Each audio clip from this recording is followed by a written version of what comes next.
Olá, prezado aluno.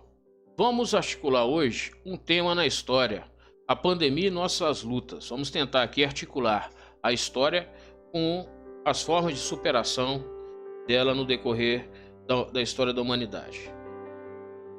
Aulas suspensas, eventos cancelados, hospitais lotados. Até parece que estamos falando do coronavírus, mas em verdade ocorreu isso em 1918 também no Brasil, a gripe espanhola, que ocorreu de 1918 a 1920. Essa gripe matou 17 milhões de pessoas. Sabe-se que seu epicentro tem origem nos navios estrangeiros que atuavam na Primeira Guerra Mundial. Muitos países esconderam o avanço dessa pandemia, mas a imprensa espanhola foi a única que divulgou maciçamente sobre a propagação da doença, daí ter ficado conhecido com o nome de gripe espanhola. No Brasil, há uma estimativa que 30 a 40% tenham sido infectados. Não havia um controle sanitário eficiente e 8% da população morreu, em torno de 35 mil mortes, né? O impacto foi grandioso, inclusive anos depois, o Getúlio Vargas implantou o Ministério da Saúde para buscar um melhor controle sanitário e da saúde da população. Inclusive nos jornais já criava-se a denúncia, né? Como podemos observar aí, a desídia criminosa do governo, o qual a imprensa acusava o governo de pouco esforço em controle da pandemia. Havia, inclusive, negacionistas na época, como o próprio presidente Rodrigues Alves, que negava, mas acabou morrendo decorrente dessa pandemia. Mas em outras pandemias na história, as pandemias sempre geraram pânico, pois a maioria das vezes a humanidade não sabia como lidar com o desconhecido. Nesse contexto, as pessoas se agarravam a todas as chances de sobrevivência. Fugiam para o meio rural, buscando instintivamente um isolamento social, se amparavam espiritualmente na religião, pesarosas do apocalipse, ou enfrentavam e tentavam entender através da ciência. A primeira que nós temos notícia na humanidade foi a praga de Atenas, do ano de 430 a 429 a.C.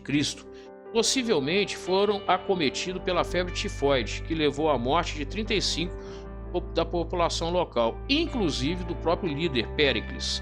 Há relatos dos filósofos pré-socráticos na tentativa de tentar entender esse fenômeno. Até então, na época, não tinham como controlar essa situação. No Império Romano, também houve a praga antonina, do ano 165 a 199. Galeno estudou e constatou como a varíola. Estima-se que a morte foi em torno de 5 milhões de pessoas, ou seja, 10% da população. Porém, somente na peste mais letal que a história da humanidade já conheceu, a famosa peste negra, também conhecida como peste bubônica ou Yersinia pestis, em que houve uma maior racionalidade e tentativa de entender essa doença, né? Proveniente da Ásia, levado pelos navegadores genoveses até a Europa, encontrou nos ratos do seu hospedeiro e transmitido para humanos por meio das pulgas. Chegou a matar estimativamente 50 a 80 milhões da população. Sabe-se que 2/3 da população morreu. Algumas cidades e governos locais deixaram de existir. Apesar das grandes explicações da fé religiosas e do castigo de Deus, o que tornou possível o controle da peste foi o pensamento racional, inclusive descrito por Giovanni Boccaccio. Pela primeira vez na história, se tomou consciência das medidas sanitárias e de isolamento social, inclusive pelo uso de máscaras, como é o caso das máscaras bico de pássaro, que eram indicadas pelos médicos, perfeito? Um fato deve ser levado em conta. Todos esses fatos históricos estão cravados na memória da humanidade, e foi através da superação do medo, da negação e da imputação de possíveis culpados que as civilizações contornaram todas essas ameaças à nossa existência.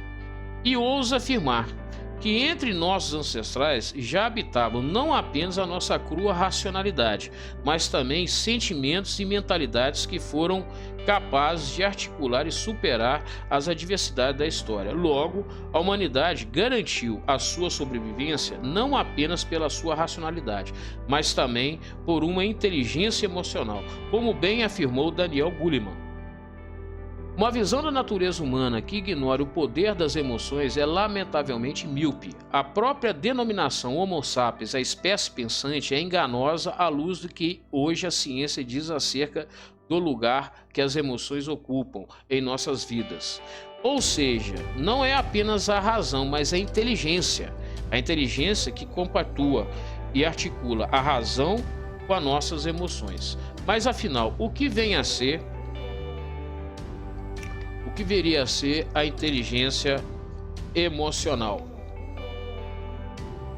A inteligência emocional se traduz na possibilidade do ser humano de aprender a lidar com as próprias emoções e usufruí-las em benefício próprio. Aprender também a compreender os sentimentos e comportamento do outro. Os 5 pilares da inteligência emocional. O primeiro, 2 em 1, conhecer e controlar as próprias emoções. Ao analisar o próprio sentimento e ao tomar consciência de suas emoções, o indivíduo passa a controlá-lo e assim conseguirá ter uma real percepção da realidade e com certeza ser capaz de transformá-la, o que nos remete à automotivação. O domínio da percepção torna mais cristalina a sua realidade e você terá maior racionalidade e clareza em seus objetivos. Conseguirá assim maior equilíbrio em sua caminhada. A automotivação, logo, é o motor para toda mudança.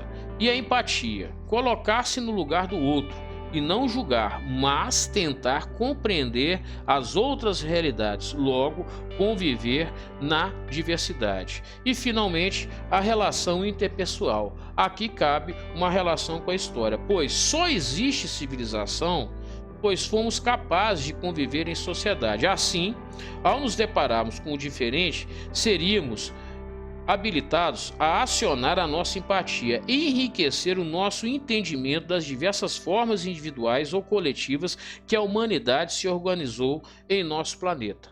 E, finalmente, a resiliência, um dos aspectos que englobam a inteligência emocional, a nossa capacidade de resistir e superar.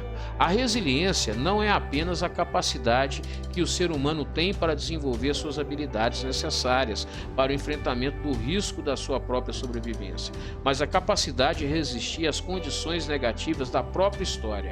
É desta forma que a resiliência torna simples e evidente o grande potencial humano para a aprendizagem. Logo, seja resiliente.